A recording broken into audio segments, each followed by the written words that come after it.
যারা নিজেকে অনেক বুদ্ধিমান মনে করে তারাই জীবনে অনেক বেশি কষ্টে থাকে। সো হ্যালো এভরিওয়ান, আসসালামু আলাইকুম। আমি শর্মি চলে আসলাম আপনাদের মাঝে নতুন আরেকটা ভিডিও নিয়ে।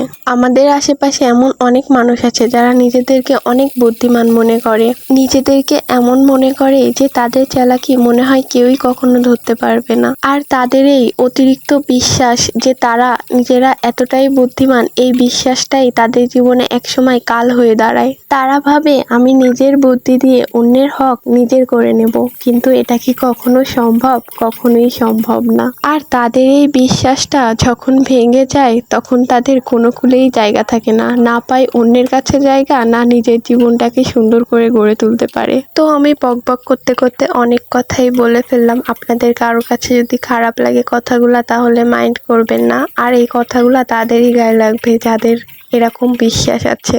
আর আমি আজকে 3টা জিনিস দিয়েই ঝাল ঝাল স্যুপ নুডলস রান্না করে ফেললাম। যখন আমাদের ঘরে কোনো উপকরণ থাকে না তখন আমার এটাই থাকে একমাত্র ভরসা। আর আমার মতো আপনারাও একবার ট্রাই করতে পারেন। আমি 100% দিয়ে বলতে পারি আপনাদের এই জিনিসটা অনেক ভালো লাগবে খেতে। আমি যত সময় বকবক করছি আপনারা তো রান্নাটা দেখছেন আমি কেমনভাবে রান্না করছি।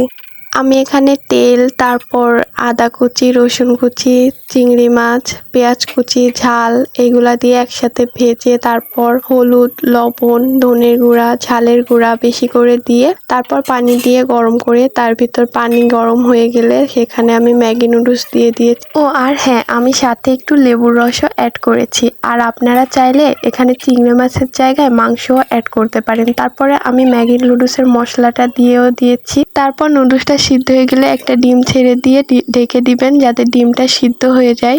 আর একটু পানি শুকানোর জন্য ওয়েট করবেন। আমি জোরে জাল দিয়ে পানিটা শুকিয়ে নিয়েছি। ব্যাস তৈরি। আপনারা এইভাবে একবার বাসায় তৈরি করে দেখবেন। আমি 100% দিয়ে বলতে পারি আপনাদের অনেক ভালো লাগবে। তো ভিডিওটি যদি ভালো লেগে থাকে তো একটা লাইক, কমেন্ট এবং শেয়ার দিয়ে পাশে থাকবেন। ধন্যবাদ।